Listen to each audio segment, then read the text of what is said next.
경제 뉴스 큐레이션. 저는 번호지기 배아량 리포터입니다. 어렵고 복잡한 경제 한 큐에 정리해 주실 김큐 안녕하세요. 네, 안녕하세요. 큰 눈이 예보돼 있는데 아직까지는 제가 오는 길은 괜찮더라고요. 그러니까요. 네. 하루 내내 비가 오고 네. 눈은 생각보다 안 와서 근데 밤사이에 눈이 오지 않을까 싶습니다. 강원도 쪽은 온다고 하대요. 그렇더라고요. 일단 우리는 경제 얘기를 네. 해보면서 눈 소식 들어오는 대로 또 전달해 드리도록 하겠습니다. 이번 주 뉴스 살펴보니까 네. 우리나라 국부펀드 만든다 이런 뉴스가 있더라고요. 그렇습니다. 기획재정부가 지난 11일 날 대통령 업무보고에서 내년 국부펀드 설립 계획을 밝혔습니다. 그러니까 국부펀드라고 하면 국가가 보유한 외환 보유액이나 재정 그리고 정부 소유의 자산을 바탕으로 국내외 주식과 채권은 물론 부동산이나 사모펀드 등 다양한 자산에 조금은 장기적이고 좀 적극적으로 투자해서 수익을 창출하면서 국가의 부를 늘린다 이런 개념의 투자 기금이다라고 이해하시면 되거든요. 그러니까 이 국부라는 단어를 네. 풀어서 보면 국가의 재산 이걸 각종 사업에 투자를 해서 자산을 증식시키겠다라는 의미인데 다른 나라에 이런 사례가 있나요? 싱가포르 테마색은 많이 들어보셨을 것 같고요. 네. 그리고 노르웨이 국부펀드, 아부다비 국부펀드, 그리고 중국의 투자공사 이런 것들이 대표적인 국부펀드라고 보면 되죠. 어떤 재원으로 투자에 활용을 하는 거죠? 각각 조금씩 다른데요. 우리나라 같은 경우는 아직 정해지지는 않았어요. 근데 구윤철 부총리가 언급한 국부펀드 재원 마련 방안을 보면 현재 정부가 가지고 있는 물납 주식하고 국유자산이라고 얘기를 하거든요. 네. 상속세 등을 돈 대신 주식 등으로 내는 건 이제 물납이라고 얘기를 하는데 이게 지난 8월 기준으로 약 350개 종목에 6조 8천억 원 정도 된다라고 하고요. 정부 소유의 토지와 건물이 한 800조 원, 네. 그리고 한국전력이나 가스공사 등 공공기관 지분이 한 300조 원 이런 것들을 가지고 재원으로 활용하겠다라는 거죠. 외환 보유액을 활용하는 거 아니냐 이런 목소리도 있더라고요.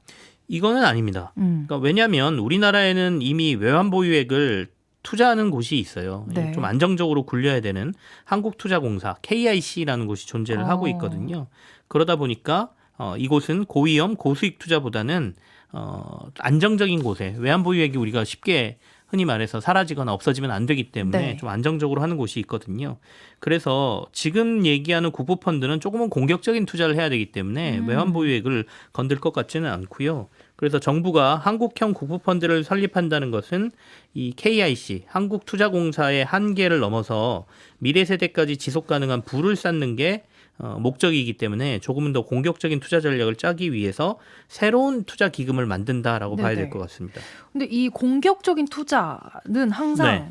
손실 리스크를 달고 가는 거잖아요. 그렇습니다. 그러니까 이걸 감수해야 되는 거겠네요. 그렇죠. 그러니까 투자하는 것에 대한 위험성은 당연히 따라오는 거니까. 다만 이제 어떤 자산에 어떤 방식으로 투자하느냐에 따라서 그 위험성의 크기는 줄기도 하고 늘기도 하지 않습니까? 네. 투자라는 게 위험을 감수하는 만큼 수익을 내는 것이기 때문이죠. 그래서 이걸 어떻게 설정하느냐에 따라 다르다고 볼 수 있는데 그래서 투자 기간도 매우 중요합니다. 단기간에 높은 수익을 내려고 하면 더 큰 위험을 감수해야 되거든요. 그 기간을 확 늘려서 투자금 회수를 장기적으로 끌어가면 상대적으로 위험은 좀 줄일 수가 있습니다. 그래서 국부펀드는 그런 차원에서 좀 투자 기간을 굉장히 길게 가져가는 편이고요. 위험성을 조금 더 줄일 수 있다는 차원에서 이미 해외 유수의 펀드들이 그런 식으로 장기간 투자를 하면서 조금은 공격적이지만 위험성을 줄이는 방안으로 투자들을 하고 있죠. 그래서 주식 투자도 굉장히 많이 하고요. 우리나라 기업에 대한 테마색의 주식 투자도 가끔 공시가 돼서 꽤 많은 투자를 하고 있기도 하죠. 우리나라 이런 국부펀드 조성하는 게 이번이 처음인가요? 그럼 처음이면 좀 잘할 수 있을지도 걱정되고요. 국부펀드라는 개념을 외환보유액을 이미 운용을 하고 있으니까 한국투자공사를 국부펀드라고 보기도 하거든요. 근데 지금 말하는 그러니까 외환보유액 말고 정부가 가지고 있는 다양한 자산을 근거로 해서 투자하는 국부펀드는 우리는 이제 처음이다 이렇게 봐야 되고요. 이런저런 거 다 모아서 보면 한 1,300조 원 정도로 우리가 규모를 만들 수 있을 것 같다라고 기획재정부는 얘기는 하고 있는데 이거는 이제 잠재적 경제 가치로 추정을 한 거기 때문에 아마도 네. 초기 출범할 때는 출자 규모가 많아야 50조 원 내에 되지 않을까 이렇게 전망들도 하고 있습니다. 아까 다른 나라 사례들 말씀해 주셨는데 네. 다른 나라들은 어떻게 재원을 마련했길래 좀 성공한 케이스들도 있을까요? 이게 사실은 굉장히 좋은 질문이죠. 투자할 때는 금융시장에서는 네. 돈 많은 사람이 이기잖아요. 결국에는. 그래서 이 규모가 커지면 커질수록 사실은 규모의 효과를 낼 수가 있거든요. 근데 대부분 국부펀드 중에 규모가 큰 데들은 이 재원이 굉장히 확실한 곳들입니다. 그러니까 노르웨이 국부펀드, 아부다비 국부펀드, 뭐 사우디 국부펀드 이런 곳들은 다 원유 팔아서 남는 돈으로 네네. 만든 거거든요. 그러니까 과거부터 원유를 통해서 만들어진 부를 가지고 다시 투자를 통해서 이 부를 더 늘리는 방안으로 만들어진 곳들이고요. 네. 외환 보유액을 활용하는 것은 중국 투자공사입니다. 중국이 이제 본격적으로 자유무역 세계로 들어온 이후에 WTO 체계에 가입한 이후에 경제 성장을 굉장히 크게 했잖아요. 이때 벌어들인 이제 외환을 가지고 고급 펀드를 운영하고 있는 것은 중국 투자공사고 우리는 이제 지금 싱가포르의 테마색을 모델로 하려고 하는 것 같거든요. 싱가포르의 테마색은 1970년대 중반에 국가가 가지고 있는 국영 기업들의 지분을 넘겨받아서 네. 여기서 나오는 배당과 자산을 그러니까 배당도 받고 자산은 또 매각하기도 하고 하면서 벌어들인 돈을 다시 투자하고 잘 굴려서 규모를 키운 곳입니다. 이들이 지금 한 50년 정도 테마색이 운영을 하면서 이제 규모가 규모의 경제를 이루면서 굉장히 커졌거든요. 그래서 아마도 우리는 테마색의 모델을 따라가려고 하는 것 같다 이렇게 보여집니다. 아직 완전하게 구체적인 계획은 안 나왔지만 네. 아무래도 국내 투자로 초점을 맞추고 있는 것 같더라고요.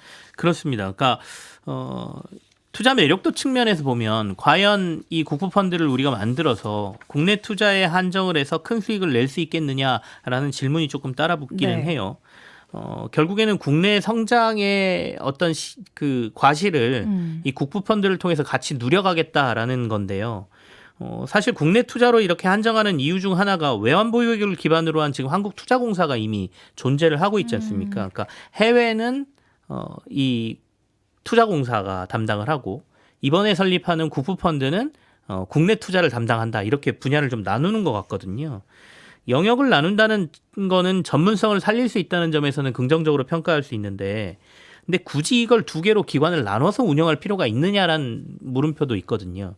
그래서 앞으로 어떻게 추진될지는 좀 봐야 되겠지만 앞서도 잠깐 언급드렸듯이 금융시장이라는 거는 규모의 경제가 중요하기 때문에 도리어 이걸 합쳐서 하는 게 도리어 나을 수도 있다는 생각도 있습니다. 그래서 내년에 실제로 추진되는 상황을 좀 지켜봐야 될 것 같습니다. 국부펀드 이야기는 여기까지 해보고 네네. 이번 주에 나온 뉴스 중에요. 상장사가 합병할 때 주가로 장난 못 치게 한다 이런 내용도 있었거든요. 이것도 김큐님이 설명을 좀 해주셔야 될 것 같은데.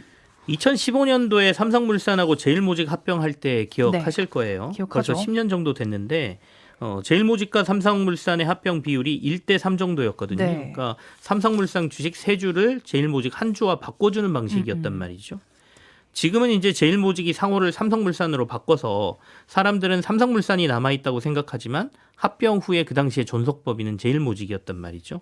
어쨌든 이렇게 합병 비율이 나오고 굉장히 그 당시에 말이 많았습니다. 맞아요. 당시 자산 가치 기준으로 보면 제일모직이 삼성물산보다 한 3-4배 큰데 어떻게 이걸 반대로 이렇게 합병을 할 수 있느냐 이런 논란들이 많았었죠. 저도 그때 기억이 나는데 이 합병 비율이 제일모직에 유리하게 결정이 된 거잖아요. 그렇습니다. 그러니까 그 당시에 합병 비율은 지금도 그렇지만 자산이 아니라 주가를 기준으로 했기 때문인데요.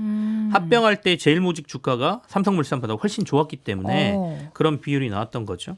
그래서 주주들이 합병하면서 이재용 회장 등 대주주 지분이 많은 제일모직이 유리하게 제일모직 주가는 그 당시에 띄우고 삼성물산 주가는 일부러 누른 것 아니냐 그런 의구심을 좀 보냈습니다. 그래서 불합리한 합병 비율이 그래서 논란이 좀 됐던 것이죠.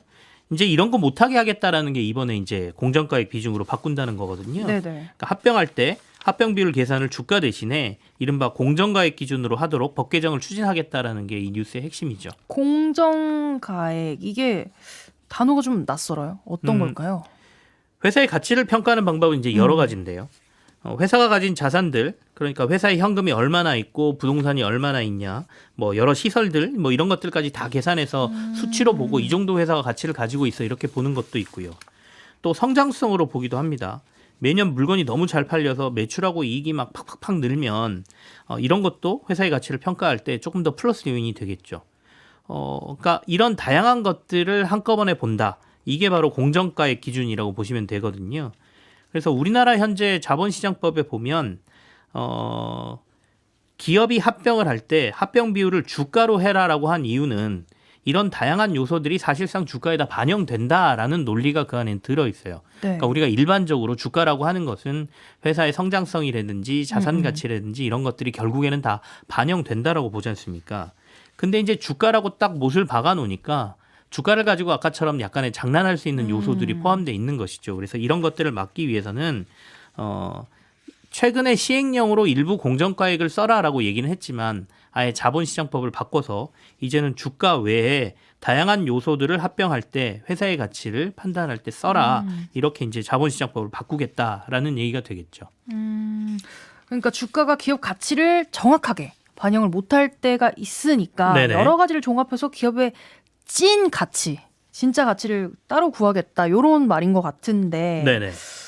주주들 입장에서 조금 더 공정하게 합병되면 좋을 것 같은데 기업 입장에서는 이게 합병이 부담으로 다가올 것 같기도 하거든요. 사실 기업 입장에서는 네. 비용 부담이라든지 시간이 훨씬 더 많이 걸릴 거다라고 얘기는 하고 있습니다. 네. 그러니까 당장 기업들은 합병 비용을 낮추기 위해서 주가 상황들을 고려해서 그 시점을 좀 잡았거든요. 그러니까 우리가 이 회사하고 이 회사를 합병하려고 할 때 주가 상황을 보고 뭐가 유리한지를 판단했을 거잖아요. 네. 근데 이제는 그거 외에도 회사의 자산 가치부터 시작해서 기본적으로 회사의 가치를 다 봐야 되기 때문에 그러면 지금처럼 주가로 산정하게 되면 시간과 비용이 덜 들거든요. 굉장히 간단하니까. 하지만 이제 공정가액을 보려면 시간도 많이 걸리고 이런저런 거 다 고려를 해야 되기 때문에 이게 다 비용으로 인식이 되는 거죠. 그래서 제게는 이렇게 된다라고 하면 M&A 시장이 좀 위축되지 않겠느냐 뭐 이런 우려도 지금 나타내고는 있습니다. 근데 이게 수익성, 성장성 다 본다라는 말이 또 어디서는 이게 객관적이지 않을 수 있다? 객관적이지. 그러니까 누군가는 또 그렇게 생각할 수 있잖아요. 그러니까 사실은 이제 뭘로 하느냐 기준을 네. 하나로 못 박아버리면 항상 반대 의견들이 나오긴 하거든요. 그러니까 공정가액 방식도 사실은 주관적인 것들이 요소가 개입 안 될 수는 없습니다. 네. 그러니까 앞서 제가 이제 회사의 성장성이라고 하는 것들, 앞으로 회사가 얼마나 빨리 성장하고 이익을 얼마나 내느냐 이 수치도 전망이잖아요. 그러니까 우리가 주식시장에서 애널리스트들이 어떤 회사에 대한 목표가를 설정할 때도 다 똑같이 나오지 않고 뭘 어떻게 가정하느냐에 따라서 이 목표가가 다 달라지거든요. 네. 그러다 보니까 결국에 공정가액 기준으로 하더라도 누가 어떤 기준으로 회사를 평가하느냐에 따라서 이게 달라지기 때문에 주가로 하나 공정가액으로 하나 여러 가지 논란은 만들어질 수밖에 없다라는 건데 미국을 생각해 보면 미국은 딱 하나 정해놓지는 않았어요. 너네 회사들끼리 알아서 해서 합병 비율 정해. 다만 이게 불합리하면 소송해라라고 돼 있거든요. 그러니까 자신들이 M&A 자문사들을 정해놓고 네. 이게 회계법인이든지 아니면 이른바 투자은행이라든지 이런 데에서 각 회사에 적절한 우리가 봤을 때는 이게 회사의 가치를 평가하는 가장 적절한 방법이야라는 것들을 골라서 이걸 합병 비율을 계산을 하고 이사회에 이걸 제출을 하거든요. 네. 공정 의견서라고 그래서 이사회에서 이걸 그래 이게 맞는 것 같아라고 통과를 시키면 이게 그냥 합병이 되는 구조입니다.